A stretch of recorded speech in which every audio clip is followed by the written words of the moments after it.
I can't believe that it's already Q2 of 2022, hey? It just seems to be getting faster and faster and faster as I grow up, hey? Dude, I was literally thinking in the pool last night that I'm going to bend time. I was literally thinking about like how quickly certain parts of the last 10 years have gone. And I'm like, what is the way to slow time down? Being just hyper present. And I'm like, my new Year's resolution in like April is just try and be as present as possible. Presence. Because like, you know, those days when you're just in that pocket, they feel like they go for absolutely ever. Like you're going for a surf, skate, a training session, catching up with some mates, me playing with the kids, and it's like, that's how I want to live the rest of my life. I think it's the only way to just try and fully live in that present moment and avoid trying to spend too much time in the future. And if you like make the most of that moment as well, then you're just going to keep improving on top of that as well because you're doing the right things. It's so funny, man, because like last night I was just feeling like I was just observing my brain, just watching my brain for the day. Yeah. And I was feeling like a little bit hot after like back-to-back calls with heaps of epic people yesterday. And I was kind of like, you know, anxious. And when I was anxious, I wanted to control. So I'm like, I sat down and normally I'd spend like 2 or 3 hours like planning some business stuff. But I'm like, no, I'm spending 3 minutes on this. I did like expenses versus 3 different scenarios for the business. And I'm like, sweet, done, and put it away. And I'm like, holy shit, like that was epic. Like what have I done for all of those like thousands of hours that I've been planning in the past, you know what I mean? You just waste the time, hey, because you can always go down the rabbit hole and find another thing to think about, but it's, you know, that analytical brain that's just like, I want to control everything, I want to know exactly how it's all going to happen. But I was kind of the same. Like I had a bit of a weird day yesterday, and at the end I'm like, oh, the Tuesday blues is sort of what I called it. But I ended up just sitting up top, like looking over my backyard in the little cubby house that we got back there, and I'm just like sitting up there. Yeah, just going through it with Tay, and same thing, just like processing the day and how everything unfolded. I'm just like, the end of it, I was just like, I'm actually really grateful for this feeling, because without these average days, without these days where I'm not feeling on, where I'm not feeling like 100% myself, I'm not feeling super optimistic or positive, I'm just feeling like just getting through the day.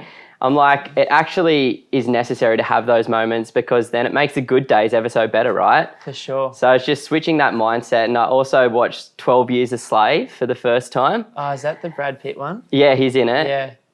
Far out. That is just the most heavy movie I've ever seen, hey? And it just like gave me a heap of perspective. I'm like, shit, I could be in North Korea right now. I could be in Ukraine right now. Like, life is definitely not too bad. So just like taking myself out of the moment and having a bit more perspective and just trying to find the positive out of the negative, and then boom, immediately I was just back in action and feel great again today. I love that. Like, I was speaking to one of our clients, Tasman Vitali, who bought with us last year, and they bought a house for $440K that just got revalued at 600 grand. Oh, stoked for him. They did so well, but they're both from Russia, with family in Russia and the Ukraine. And I was just talking to them yesterday, and it was just such a like slap in the face that like there's so much more going on than like me feeling a bit burnt because I had to speak to 20 people yesterday and have amazing conversations about their lives and mine.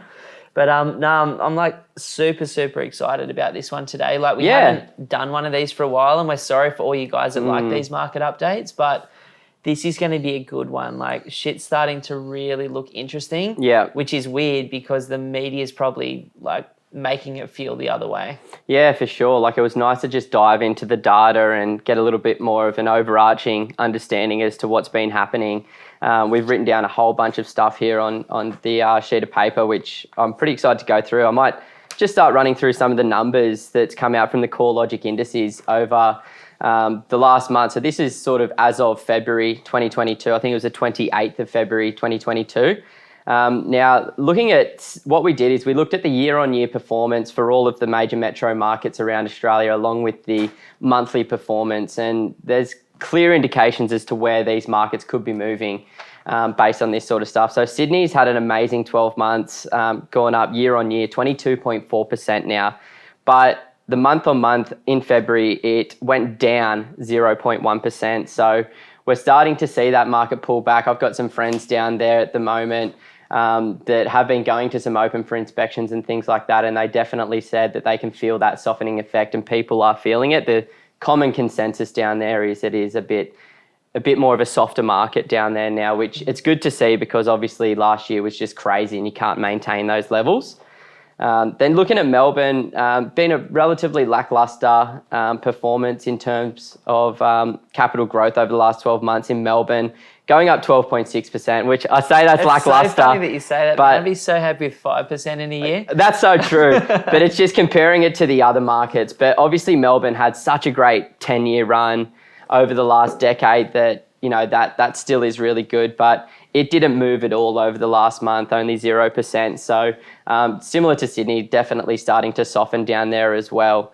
Then you look at Brisbane, was the top performing market in all of Australia in terms of these capital cities last year, as the year-on-year performance going up 29.7%, which is amazing. And, you know, the month-on-month was 1.9% in Brisbane. So we haven't really felt any signs of slowing up here in Brisbane. Obviously, it's in a completely different stage of its real estate cycle in comparison to Sydney and Melbourne. And we're going to be doing a video really soon about, you know, what the next 6 years what the next 4 years could potentially look like up here in Brisbane. So we're really excited to bring that to you. But yeah, things are still definitely moving in a positive direction up here.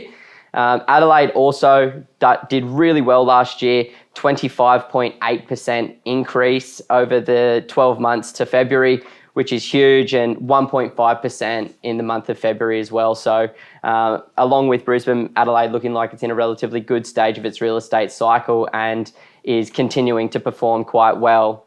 Then we look at Perth. Perth is, you know, not really started to do much at all over the last 12 months. It has gone up 8.6%, which is good in comparison to previous years for Perth. But over the month, it only went up 0.3%. So it hasn't really started to feel any pressure over there yet. Obviously, being a market that's heavily reliant on the mining sector, on Chinese investment, you know, without getting that, it is really going to underperform or take a little bit longer, but still some really good opportunities over there. You know, when you look at previous cycles, Perth normally cranks when commodity prices boom and global demand for that product from Australia booms as well. So we'll see what happens with the stuff in Russia at the moment. Plus, obviously, parts of South America have been absolutely smashed with COVID. Yes. Both of those guys produce a lot of the same product that we do here in Oz. So we'll see what comes of that over the coming years and what China's relationship with us looks like. Yeah, it's not really a short-term thing, that stuff either. So it does take time for it to come through. Yeah, exactly. Then we looked at ACT. Canberra is just one of the most consistent markets. In the last 5 years, for sure. In the last 5 years, for one of the smallest metro markets in Australia, it's done quite well, going up 23.8% year on year to Feb 22. Month on month, it's only gone up 0.4%. So still tracking along relatively nicely down there. We'll see how the year pans out down there in ACT. Now, we forgot to write down the Hobart figures here, but Hobart's been one of the top performing markets over the last 5 to 6, I think 7 years in Australia, actually. So it's sort of coming to a stage where it could be similar to Sydney and Melbourne, getting relatively close to the top of its cycle. I guess time will tell there. It's interesting you say that because there's different opinions on Hobart. Like some of the banks are saying that. Yeah. But then Simon Priestley is expecting Hobart to do 30 to 45% in the next 2 years. So this is the thing with this stuff, guys. Like they don't have any fucking idea what's really going to happen. It is just, let's pull the number out of the hat and see what happens. Fingers crossed. Although certain markets are at a much better stage of their cycle and certain markets have very, very strong fundamentals. Yeah. When I think about Hobart as well, like one of the things that comes to mind is there's a lot of baby boomers coming to retirement now, and you know, our Arnie has moved down there. You know, a lot of you know, retirees like to go down to Tasmania, and maybe that's had an impact on its performance as well, with like a lot of, you know, retirees selling up in Melbourne or Sydney or wherever, and moving down to, you know, enjoy the lifestyle, because god damn, it's a beautiful part of Australia. You know, you and I have both been, and it's honestly my favourite part of Oz. Yeah. Like, the sunny coast is the bomb, and that's like a very for close surf second. lifestyle, but yeah, it's so like rural and nice and rugged down there. It's so pretty. Like I was climbing with my wife up to Wine Glass Bay, like, or whatever. Like, we went through the bush track and then down with some mates. Lisa didn't want to finish the walk, and so all my friends went for a swim in the water with their partners, and Lisa's like, I'm too exhausted, I'm not going. I'm like, I can't not finish this walk. And then all my mates for the whole trip were like, that was the most epic water temp. It was like 3 degrees or something. It was like an ice bath. They're like, it was so good in there, bro. You like stuffed up so bad. Oh, shit. But as we're coming back over the hill, like the sun was setting and I just saw this canyon, like beautiful with like clear sheet water and like the sun going down and this guy paddling through. And I'm just like, this place is phenomenal. Like there's one guy in this pitch black water with just greenery and the sunset. And I'm like, I just fell in love with it after that. Oh, man, it's so good, hey. I love it down there as well. I was on Instagram this morning and I was looking at one of my friends. He's a pro surfer and he does this trek down in Tasmania to this wave called Chipsterns Bluff. Oh, does he? And it's like in the middle of nowhere, just off the coast of Tasmania. And he goes surfing and he's got his videographer mate who's just like sitting duck in the water, just filming him. And it's like 20-foot massive barrels in the middle of like the bloody Pacific Ocean. Great whites underneath. Oh, it's like such a hairy space, hey? I'm just like, man, you're a nutcase. But he gets some good clips. So it looks like obviously a bit of disparity around Australia based on those numbers. 2021 was a great year. 2022, we're going to start to see a bit of a changing of the guard. We're going to, obviously Brisbane is, continuing to perform really well. Simon Priestley believes that it will be the top performing market in Australia in 2022 with a chance of going up 27% this year. So, just like Phil Anderson talks about, generally in the second half of that real estate cycle, we start to see your satellite cities like Brisbane start to come into their growth cycle and increase significantly in value. But one thing I wanted to talk about in today's market update is just about the rental crisis that's going on around Australia at the moment. It is just ridiculous, isn't it? It's ridiculous, bro. There's such an undersupply of dwellings at the moment. I think we were looking at something the other day, and when you take Sydney and Melbourne out, there's 15,000 properties for rent in the entire rest of Australia right now. But the last time it was that undervalued, that like much of a crisis, there's now an extra almost 4 million people in Australia fighting for that small amount of like property for rent. It's just insane, and that's why we're seeing rents increasing by 100, potentially up to $200 per week later this year in so many parts of Australia. Isn't that crazy? And then we haven't even started to open the borders up dramatically to tourists, to migrants, to students and things like that. So far out, that's going to put a hell of a lot more pressure on it as well. But going into the numbers of vacancy rates around Australia produced by SQN, those guys are the best when it comes to vacancy rates, and you can get all of this information for free online. Just doing this market update was so fun. It's just like all of these websites are just so world class these days. Hey, they're so easy to use, and like the amount of free information out there is just unbelievable. From honestly 10 years ago, man, like you had to like dig across like 15 different sites to get this stuff, and now you can literally go to about 3. Done.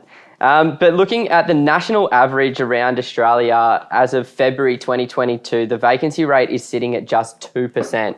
Now, this 2% is sort of our rule of thumb where you don't want to be investing in suburbs that have a vacancy rate higher than 2%.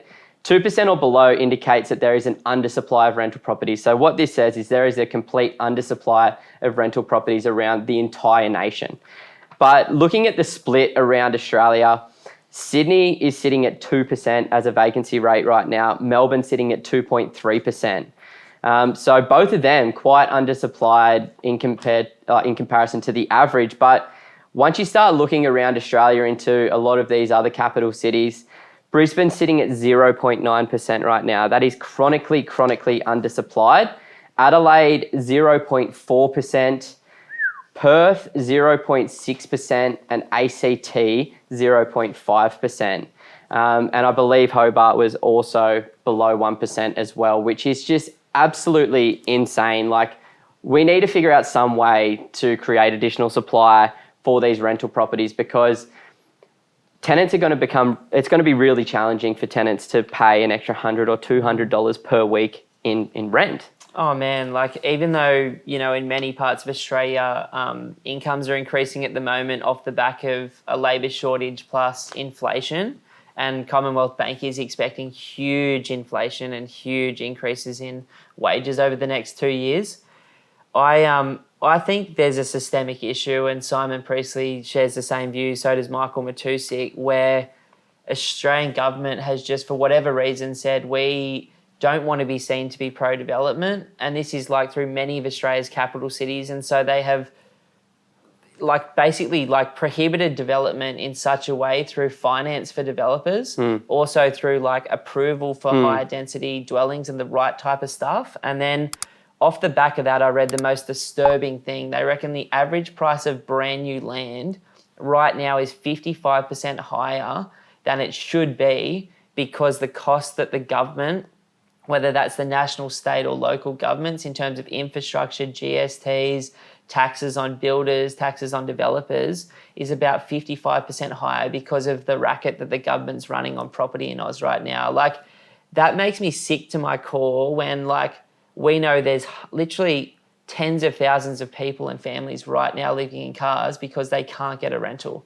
I've had 3 or 4 clients move up from Sydney recently in Melbourne. They're earning $300,000 a year combined, and they could only get into a rental through a referral to one of the people that we know in our community. Otherwise, they were rejected for applications for 10 to 12 weeks. What chance does a single mum that's earning $1,000 a week with 3 kids and a dog have if someone earning $300,000 a year at that sweet pocket of 30 to 40 years of age with no kids can't even get one? It's fucked up, and we need a solution to it nationally, and we need one really quick. Otherwise, we're just going to have this thing that there is in America, which is a society of people that can, and a huge society of people that can't. You cruise around Hawaii, you cruise around the States, you cruise around many parts of Asia. People. It's only because the government in those areas hasn't provided an opportunity for the average person to rent. Yeah, it's pretty crazy, isn't it? And I personally don't know how to fix it, but that's not necessarily my job either. So hopefully something happens. But, these things do fluctuate over time as well. And I'm sure something will change in the future, and it'll make it a little bit easier. Something will change, and we'll end up with a major oversupply of dwellings. That's what's always happened in the past. And that's cool as well. 2017, 2018 in Brisbane CBD, vacancy rates were super high because there was a massive oversupply of units. So then, the government and the banks pull back the reins, and they stop developers from being able to do what they do. And then, it's just kind of one side to the other, right? It's just the constant pendulum swing. Baby. Welcome to property. Now, Simon Priestley has been providing and producing some amazing content, some amazing articles, and some pretty bold predictions, which is pretty crazy. So why don't you run us through some of the things that Simon's been saying recently? Now, he's a really successful property investor here in Australia, and also a bit of a property analyst himself as well. Look, I'm just struggling to read my own writing, but I'm going to go for it. Just short and sharp. This dude's articles in the last 5 years have been phenomenal. For anybody that likes reading like Simon and I do, if you just read one thing a month, read the couple of blogs that this guy produces. Phenomenally good reading. Phil Anderson produces exceptional videos, and we do, and the Property Couch does. The Property Couch podcast is also exceptional as well. CoreLogic, SQM, if you really want to dive into the data. Between those sources, you can really once a month spend a couple of hours reading and listening and wrap your head around where things are at and have a competitive advantage over anyone in the market. But between the labour shortages at the moment and inflation, they're expecting very strong wage growth. Now, I read something that absolutely almost knocked me off my chair last week from CBA, where they're expecting wages to increase so rapidly in the next 2 years, because they haven't for about 12, that Sydney and Melbourne are even going to be affordable by the end of next year. Wow. It's insane. That's how big a wage growth they're expecting at the moment. And I'm seeing it in certain industries, like trades, for example. I reckon they've put their prices up by 30 to 50% in Queensland this year. Yeah. And you look at, some the IT industry as well. I talk to guys that are in recruitment that, try and find jobs for IT specialists, software engineers, things like this. And, a lot of them have seen sort of a 10 to 30% wage increase over the previous 12 months as well. I look at some things, right? The cost of a flight I just booked a flight to America. It was the same cost that I booked it 10 years ago. Wow. When I looked at wages for tradies in Queensland, 15 years ago, I was able to get a painter at the same weekly or daily rate as I can today.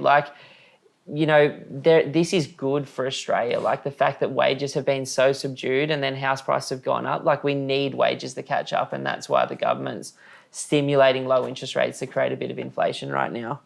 And they've printed a lot of money. A lot of money. If we look at some other stuff, there's about $240 billion worth of money in offset accounts and redraws right now in Australia. That's insane. Huge amount of money.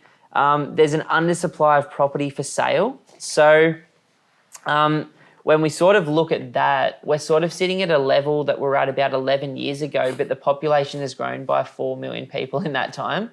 So we're sitting at a chronic undersupply, and that pressure for rents plus properties is what's driving the market up on top of the interest rates at the moment. Some of these predictions are just insane. Simon's thinking between December 2021 and December 2023, we will see Adelaide, Brisbane, ACT and Hobart all increase by somewhere between 30 and 45%. Now, I don't know if this is going to happen. In fact, I actually expect it won't. But if it does, for all of you guys that take advantage of this over the next few years, you could be in a much better position down the line. It's massive, but taking out Hobart of that list, every single one, and maybe ACT to an extent, they have underperformed over the previous decade. They haven't really done much at all.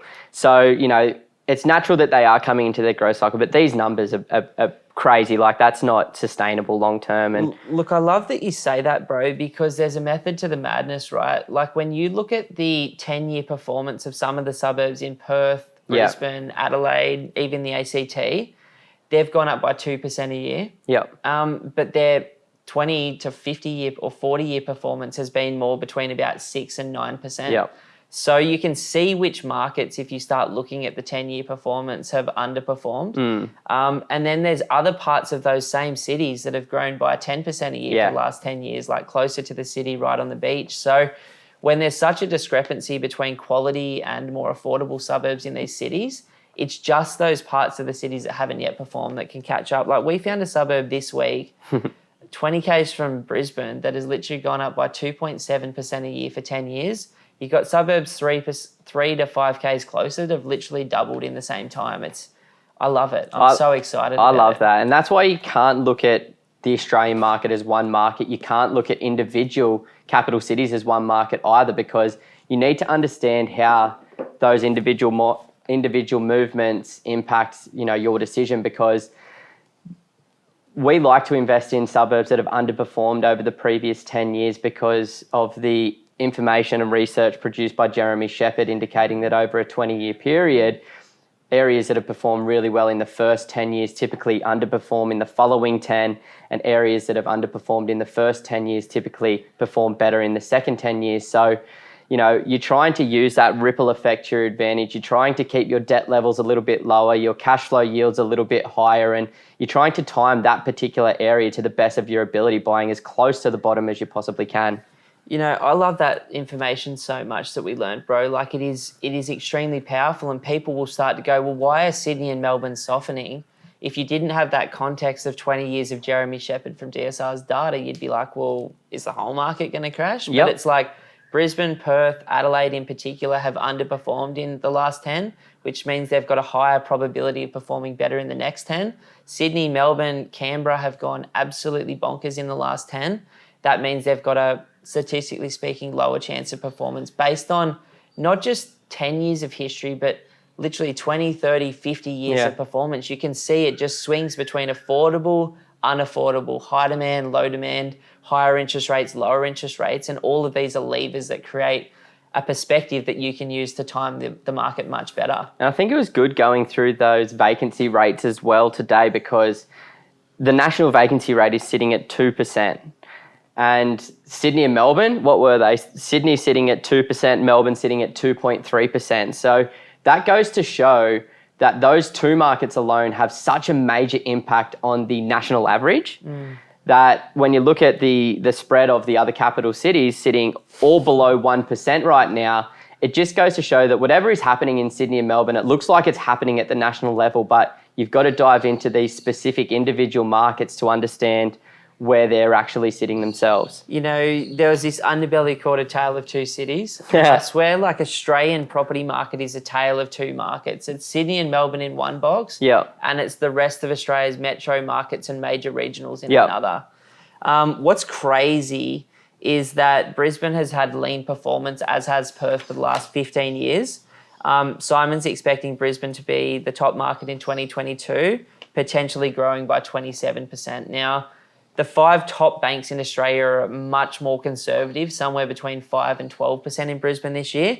I sit more with those banks, but that said, every month for the first 3 months of this year, according to CoreLogic, Brisbane house prices have gone up 2%. So we're on track for a 24% year at the moment. Yeah, and I think it was NAB that said 5%, you know, give Brisbane another month, and it would have already beaten that by April.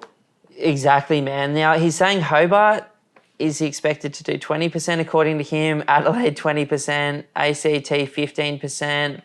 Perth might do okay, but Perth is very, very reliant. It's a one town, what do they call it? Like a one pony town or a one trick town? No, I'm not too sure. I don't know what it is, but it's like they are just so reliant on commodities. Yes. They sort of follow a different cycle, and it is based on commodities, which creates population and infrastructure growth and income growth.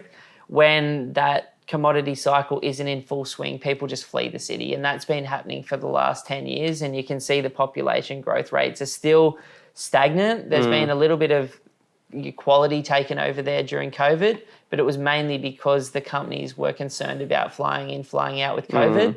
Now that that's not a problem anymore, many of those people that move there will just simply slide back, you know what I mean? Yeah. There's some other crazy stuff here, if I could read my handwriting.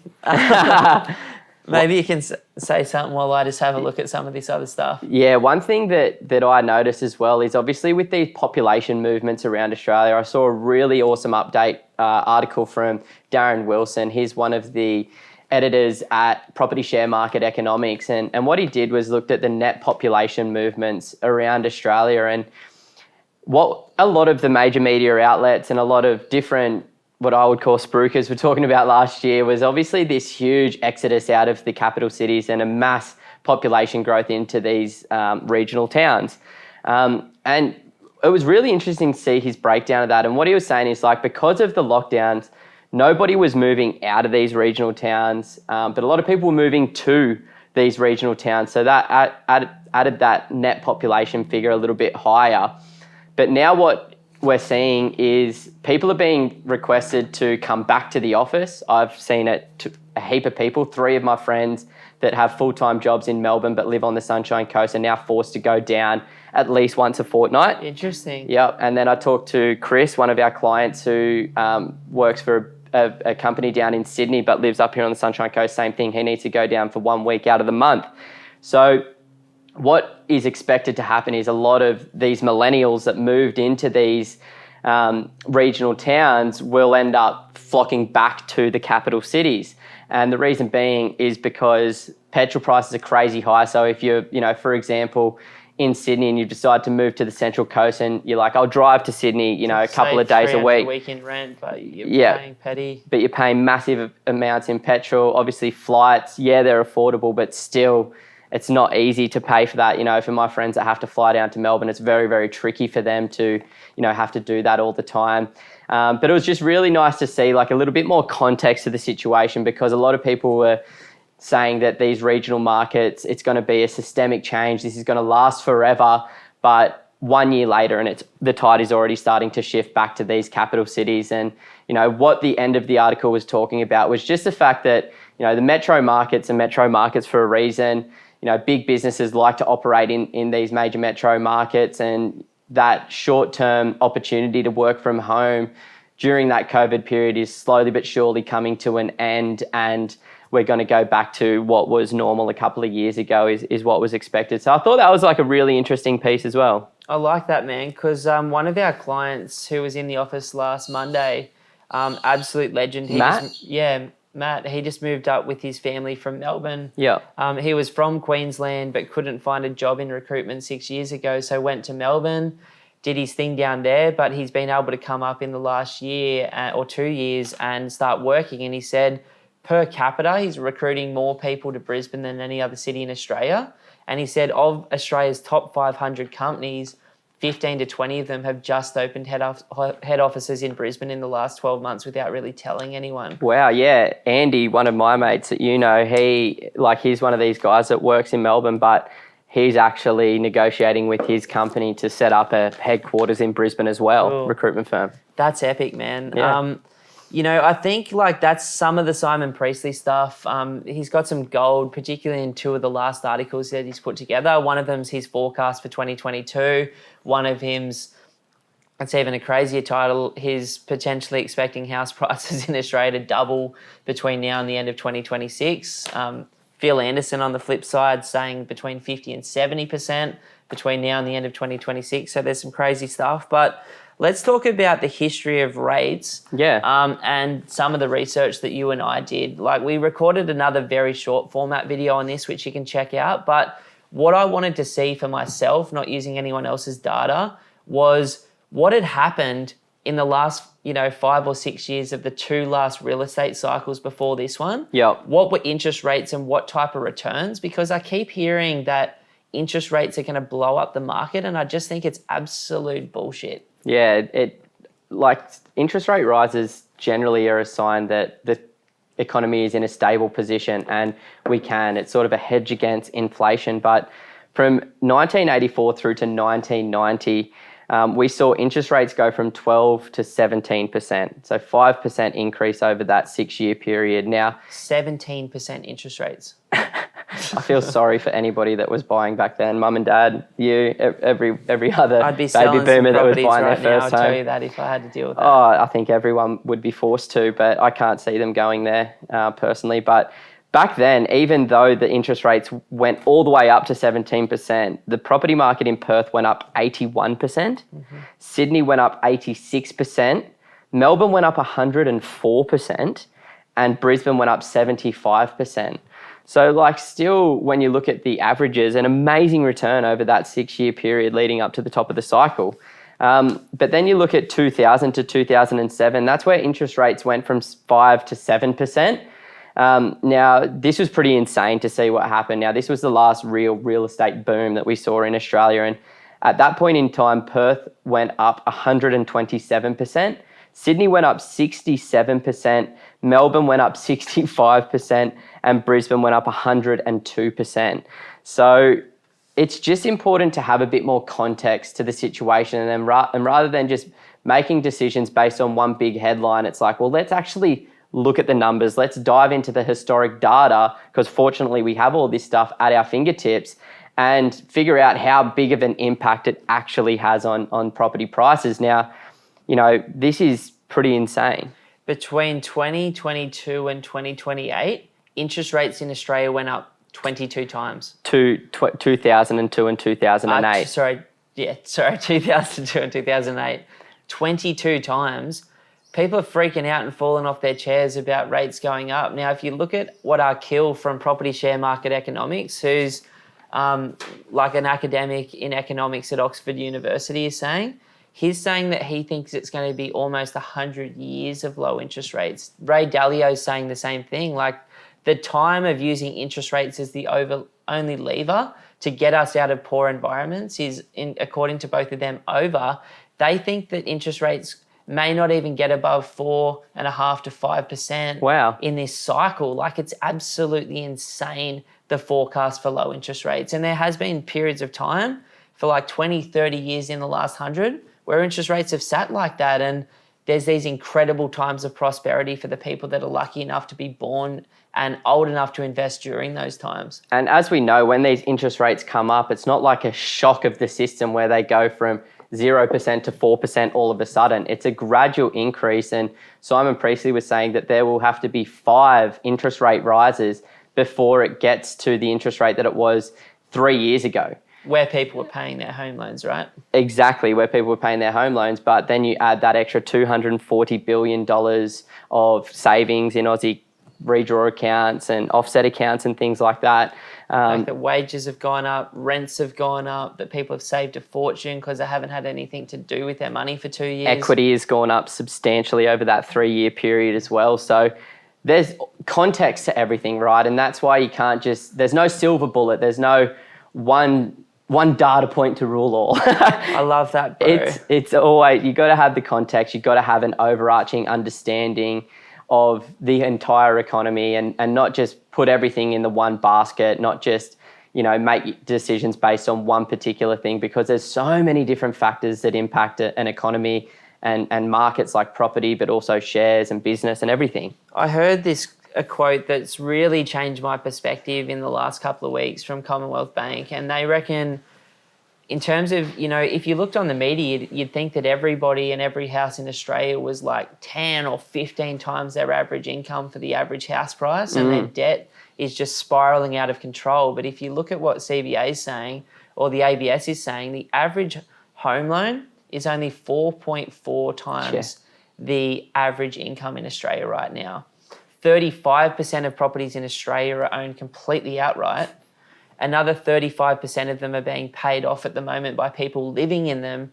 And then 30% of the other homes are owned by investors with an average LVR below 65%. Like, the media is just not bringing facts, and it's scaring the absolute bejeebus out of everyone. And I'm hearing it. I just talked to one of my best mates that I grew up with in Sydney when we were kids that I haven't spoken to for 10 years.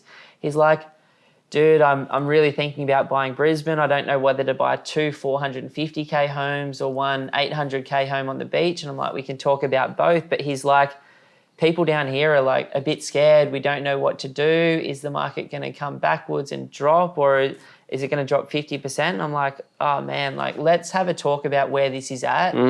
Send him a couple of videos like this, just so that you can take this and Simon Priestley's and CoreLogic's and the current affairs stuff with a grain of salt, and pick little bits of gold from all of them, because there's little bits of gold in all of them, and then decide what you want to do based on your longer term plan for financial freedom and your risk profile at any point in time. I love that, bro. No, I think it's an awesome podcast, and please share this podcast with friends or family, or people that are sort of sitting on the fence or unsure, feeling a little bit unsure as to where the economy is at the moment. And as Ben said, look at what everybody is saying, not just one person. That's what we try and do. We don't just focus on looking at what one person is saying. We look at the opinions and the perspectives and the predictions from all of these different resources, and then we try and understand it a little bit better ourselves. And I think it's just really important to share podcasts like this with people to just get a different understanding of what could potentially be coming, because looking at this is almost a once in a 20-year buying opportunity that we're coming into right now. You don't want to be too late to the table. You just need to educate yourself. You need to figure out what your financial position looks like. So talk with your accountants, talk with your mortgage brokers, talk with your financial planners. And if it's within realm, then, there's some really, really great opportunities out there in the Australian property market at the moment to capitalise on. And, I'm really excited to see what could potentially happen. I'm really excited to help a small number of people every single month enter into the Brisbane property market and capitalise on this opportunity. Love it, man. Woo! That's a wrap. That's a wrap. Have a spin. Bro. Yeah. Oh, sweaty. So sweaty.